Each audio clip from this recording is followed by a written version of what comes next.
Looked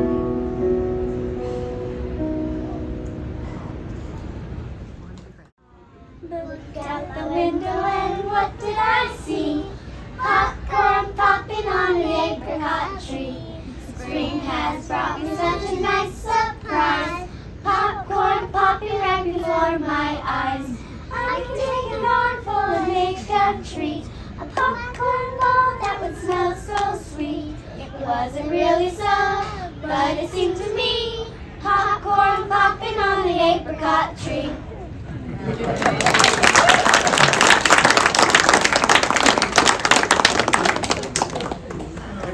That song, it's a Garden of Gethsemane, is a real place, and I had the privilege of going there, and that reminded me of the story about my dad. When I graduated from high school, and I wanted to go to Hawaii with my friends for a graduation trip. And my parents thought it would be better for me to go to Israel for 6 weeks at BYU study abroad. And I did not get their argument. Everything was like, it's just so much more. It doesn't cost as much, it's not as long. But they were very headstrong, and it was actually my dad that took me, because I had to get some special shots to go there.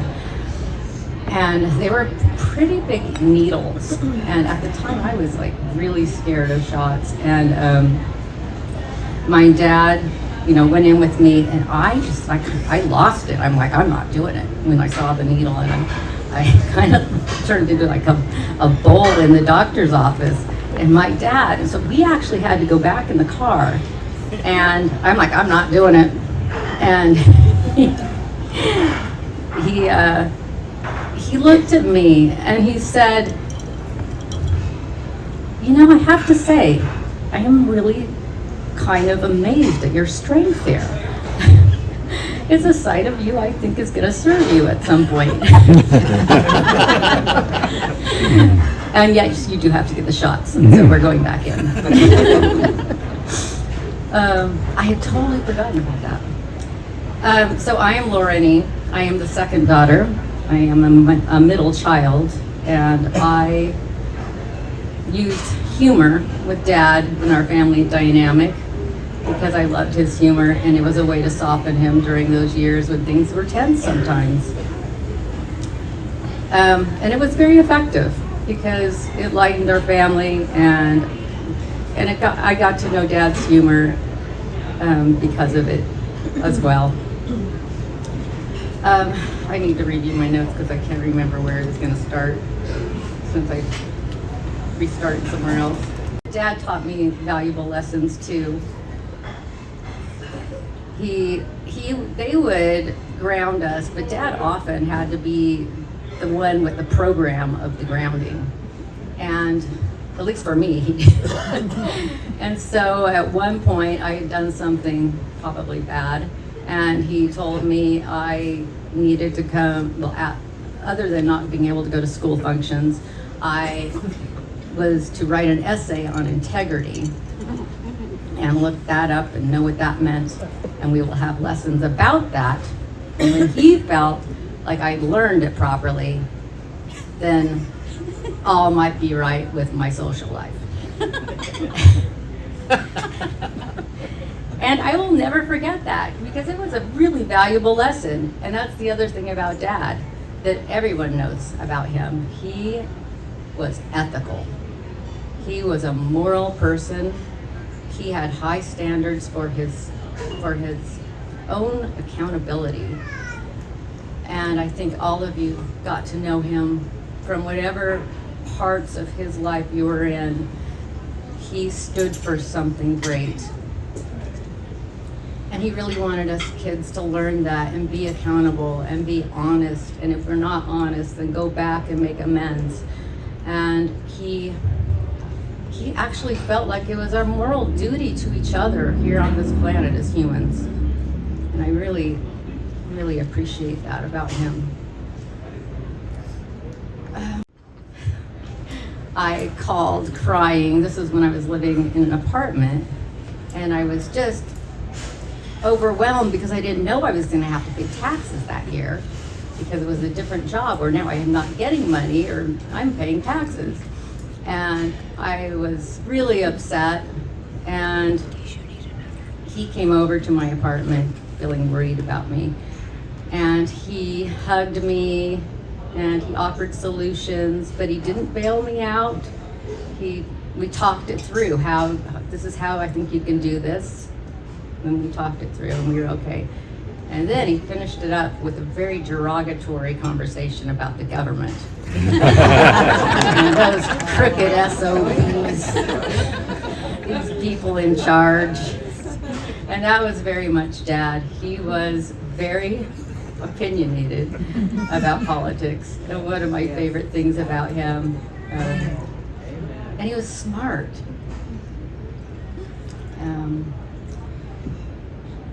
Yeah.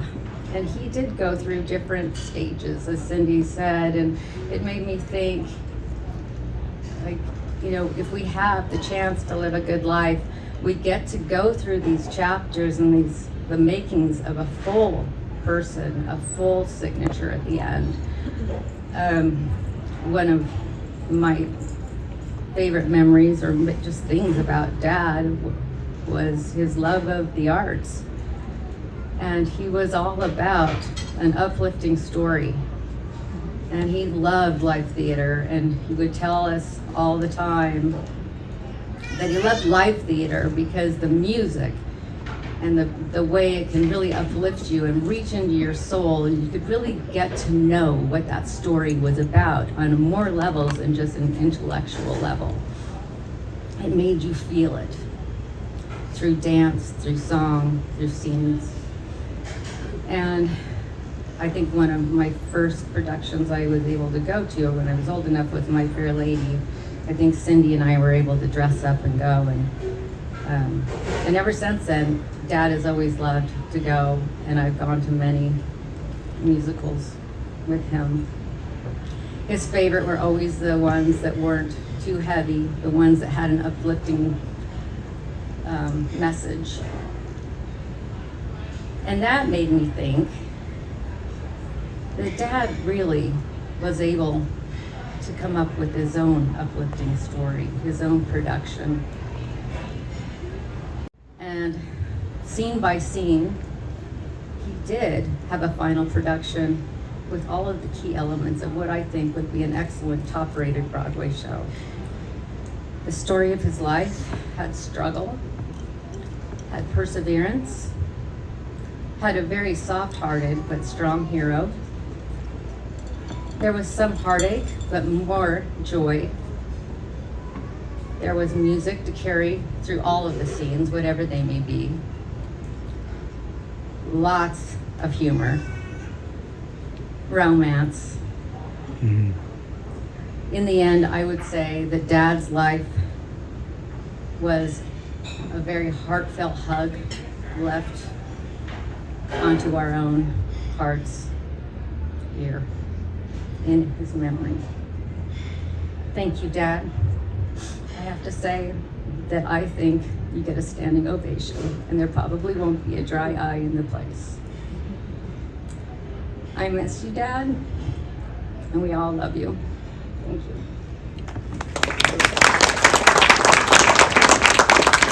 Okay, this is from a different perspective because this has all been family, and you all did beautifully. It was really lovely as friends to hear the story, because we only met Dale in the late 70s. And anyway, Joanne and I had spoken, and so I'm going to say a few things on her behalf, because I love her, loved them both. My name is Jean Batson. I'm from Phoenix, Arizona. My husband is the one hiding behind the camera. And anyhow, we are here at her request.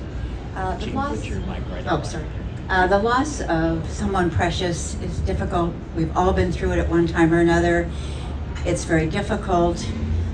We had an experience many years ago when the widow was greeting all of these folks, and she was trying to comfort everybody in the room by saying, We are not here to mourn the loss. We are here to honor a wonderful person, which is what we're doing today.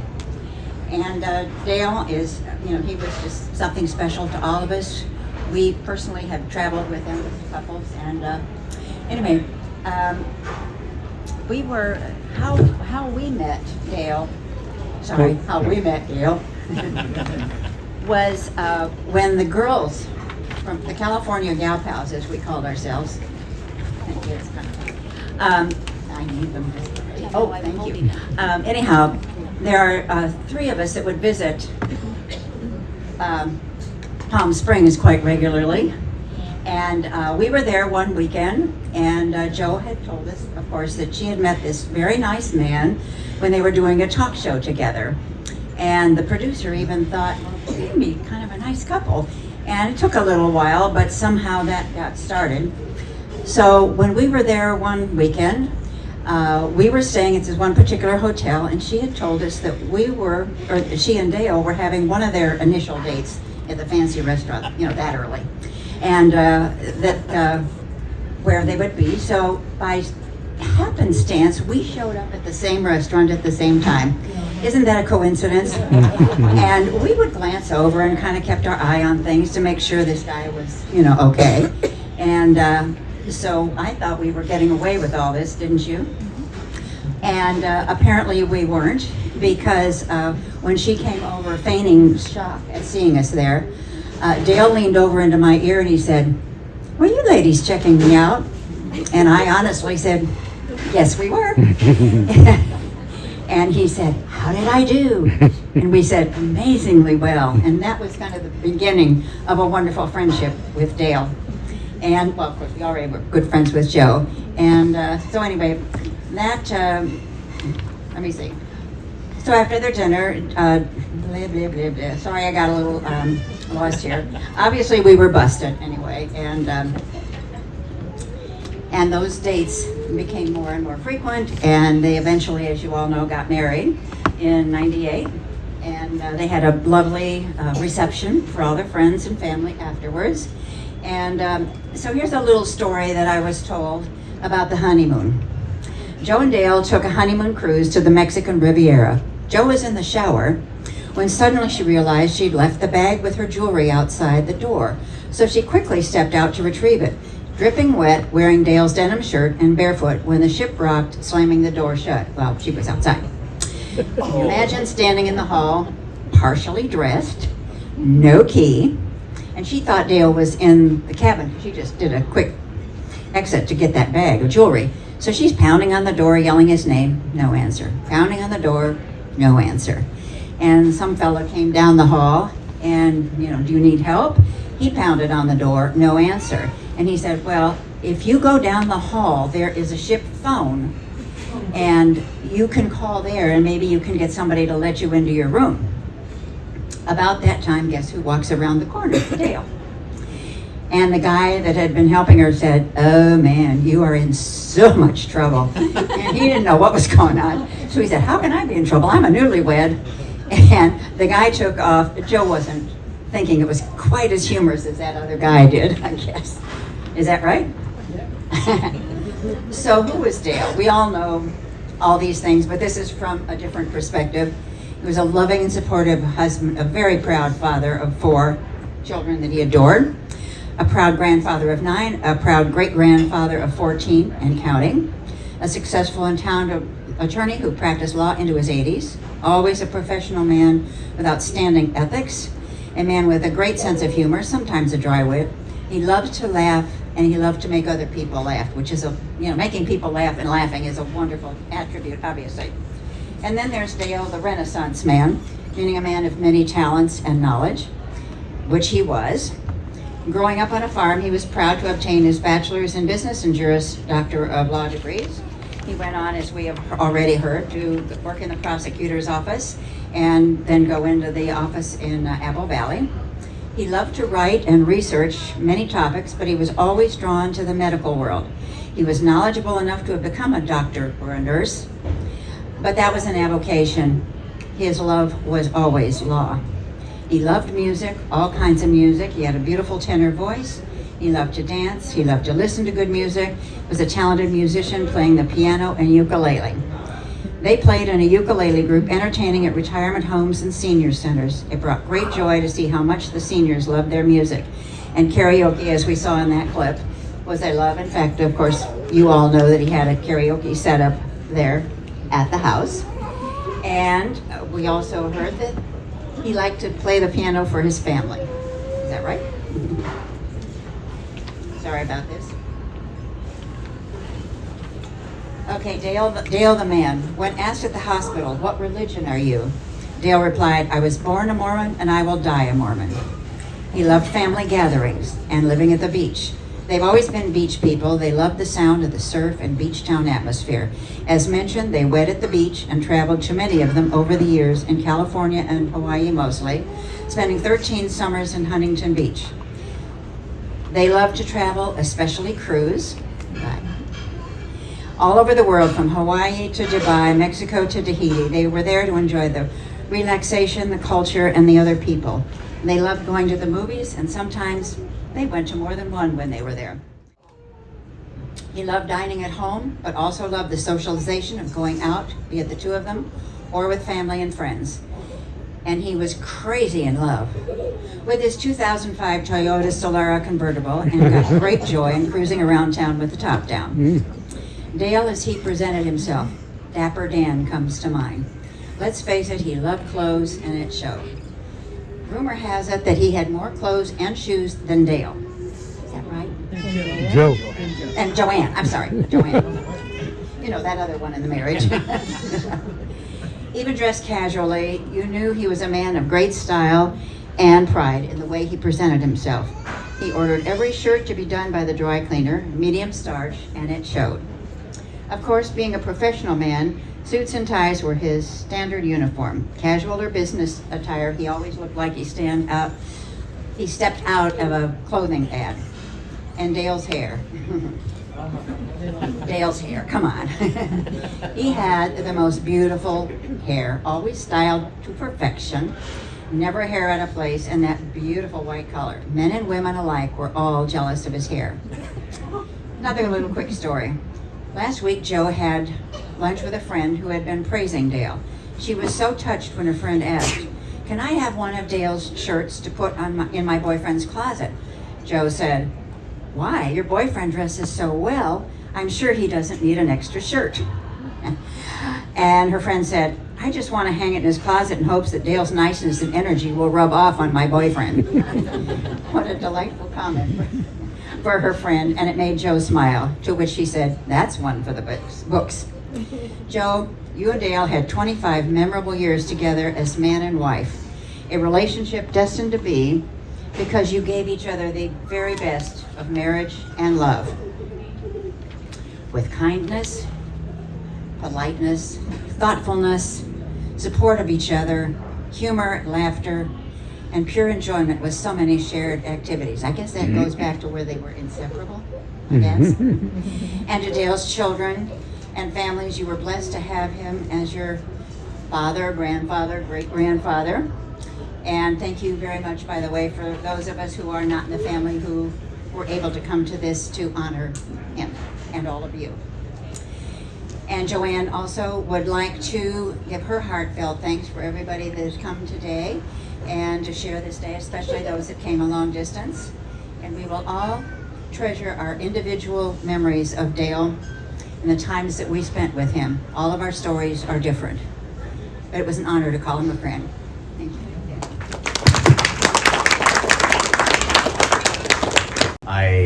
I understand the family not family because I entered on the other side of that.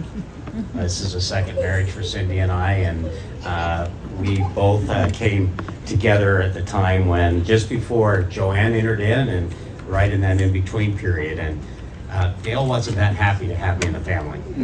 It was really clear. There was no question about it, but that was okay because we're going to work our way through that and kind of both got sort of the alpha thing going. Steve and Rick totally understand this. Got along with Steve and Rick really, really quickly, and Morning, actually, and Cindy were doing well. Well, fast forward a number of years, and I learned that Dale had an incredible critic in him. I mean, an incredible critic. Cassie, when did you and Mitch get married? 2014. Cassie froze. Mitch looked at us as I got it. So we were at Cassie's wedding reception, and the father of the bride had to say some words. And so I stood up, 2014, we're talking about 9 years ago, and or so, and I thought I did really well. I was talking about how life could be messy. You know, I had my ex-wife there and my new wife there and all kinds of other stuff, and had a conversation. And after I got through the talk, Dale came up and said, "That could have been a lot better." And I thought there's going to be more. That was it. That was it. It was just really clear. You didn't do a good job. That was really well done. That could have been done a lot better. That was 2014. That worked its way through a number of years. I've had the pleasure of loving and knowing Dale for close to 30 years. And the last time that I got to be with Dale when he was alive, we came down about a week before he passed away, and it was rough. It was rough, and he didn't recognize me. I didn't think. I recognized Cindy a little bit, and Lorna came down towards the end of that, and Steve. And we'd had rough experiences over the last 2 days or so, and I was standing over by his bedside, and all of a sudden he looked up and he said, "I just have to tell you, you and Cindy are marvelous in the way that you both showed up under the most difficult of circumstances." It's the first time he'd said anything to me or recognized me in 2 days. And what he did was thank me and tell me how amazing I was. What I knew and appreciated about Dale was his generosity of spirit. He was always generous in spirit. He would give you the very best he had and tell you how much he appreciated and valued you for who you were. And he did that everywhere I went. Didn't matter whether it was a restaurant, didn't matter where it was. Last conversation that Cindy and I had with him when we were in that Mexican restaurant for almost, 3 hours, Joanne? I mean, we went, was telling everybody around us how much he appreciated him. His generosity of spirit is something I'll always remember. Let's open it up for anybody that wants to come up and say a few words about it. Hi, Erica. My name is Dirk. And about 9 years ago, let's walk back a little bit here. Oh, you're good, you're fine. About 8-9 years ago, we had a ukulele group. We were playing in the homes. And I got this call from this, I thought, shy lady. "Hello, my name is Joanne, and I heard we maybe could play in your ukulele group. We're not professionals." I said, "Well, we're not professional either, but are you enthusiastic?" Says, "I think for both my husband and I, we can answer yes." I said, "Well, then you're welcome to come." I said, "Because we're playing in homes, and you don't need to be good, but you need to be enthusiastic for these people because they're very lonely." So Friday afternoon, they had a show. That moment on, we've become more than friends, I would say. You learn from each other. Normally when we play in the homes, and then afterwards I would go around to all the guests who live there and have a little, just a few words with them. And there's one lady says, "Dirk, I want to get a kiss from you." I says, "No problem." So I gave her a kiss, and so later, maybe a week after, Dale, "Dirk, yeah, I saw you kiss a lady last week." "Yeah." He said, "1 kiss is okay. 2 kisses, you're starting to smooch. Could be difficult sometime, okay?"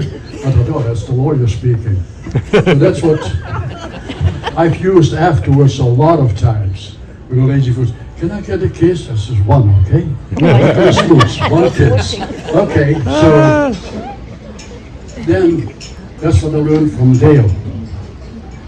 What he learned from me is what you just saw on the video, him playing ukulele. and I don't know the rest of the chords. So I said, Dale, you know, we were practicing a song. He says, this is a chord I never play. I said, Dale, there is one chord very, very important to all of us. That's the S chord. He said, the S chord, you all know Dale. You're telling me something I don't know? So that's the S chord. I said, just don't touch the strings. Okay? It's a silent chord. Okay? Don't touch the strings, and those people never will be able to tell. Okay? So I'll do that from now on. Okay? Yeah, no problem. No problem. Listening to you speaking today about Dale confirmed my feeling about him. And we didn't lose Dale, okay? Because when you lose something, you don't know where it's at. We know where Dale is at. So, yes, all of us in this room, and more people outside this room, coming to through his life, we will miss him. We did not lose him. We know where he's at, okay? Erika came with an idea, and I had no idea she was going to do that, but that's what happened with wives and husbands. She would like to lead you in a little song, okay? No, I was just thinking, we heard so much about his life, and I'm thanking everybody that did that cut the mic and told us a little bit, because we got to know Dale, maybe 8 or 9 years ago, right? And maybe a lot of people here know him already a long time. So, but I'm thinking with just everybody sitting here together, listen to the stories of his life, I had a feeling you're sitting there, wait a minute. We're all together here for him, just for him, and for Johanna. If you know the song, Blessed Be the Tie That Binds, and I think lots of you maybe will know it. Will you be singing it with me? Only the first verse, okay?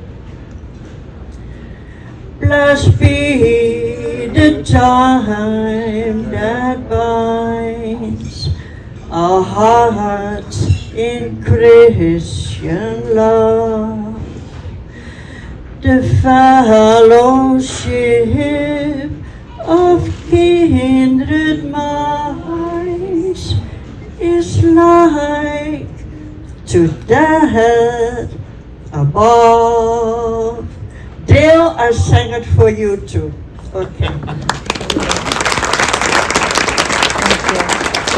Thank you. I really have not much to say, but I just wanted to honor Dale. My name is John, and my ex-wife, Lauren, the beautiful girl over there, is very touching and made a great story as well. What I have to share with you is I think I was a gentleman because I was with Lorne in Huntington Beach that I introduced Dale to Huntington Beach. So we kind of contaminated them this way.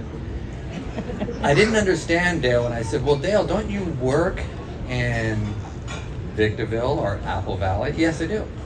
All right, it's kind of far away. You're gonna drive? Yeah, no problem. Okay.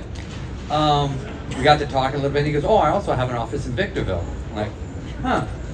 Okay, so now I'm just seeing this triangle of hell driving, right? Okay, now I gotta finish this. I just talked to his boy, Steve, and he goes, oh, yeah, Dad had a lead foot. He used to rip through the brakes on his car all the time. So now I'm just putting it together. It's like he had a solution for everything. Work 2 offices, drive like hell, relax at the beach. Rest in field, Dave. That's all I have to say, but very honorable man. Excellent. Rest in peace.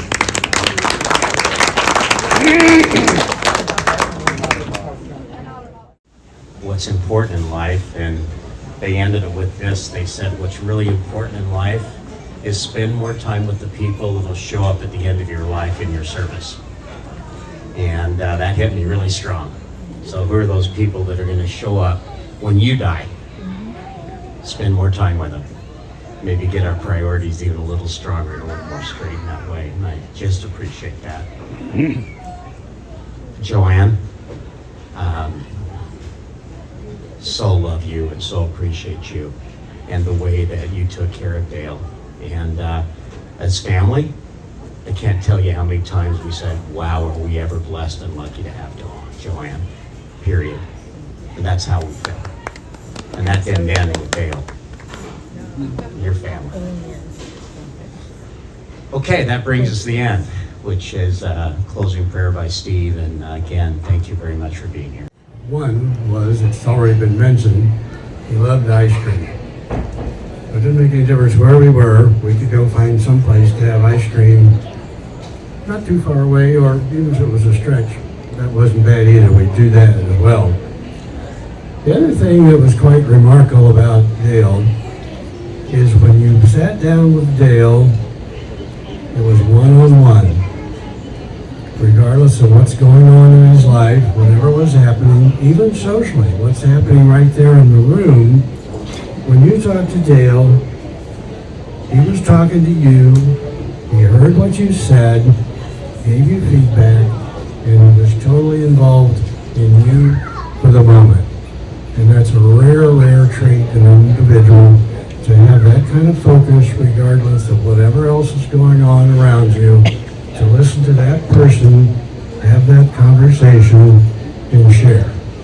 So I certainly remember that about Dale, and I enjoyed his time thoroughly, and we're certainly going to miss him. Joanne, love you. Our Father who art in heaven, thank you for bringing us here today safely to honor our father, Dale Carlson Huffaker. We pray that we're able to return home safely, and please comfort Joanne in these tough times. Please help us to be able to learn something from Dale's life and move forward. We're grateful. Amen. Thanks, everybody. Thanks, Bill. Bill.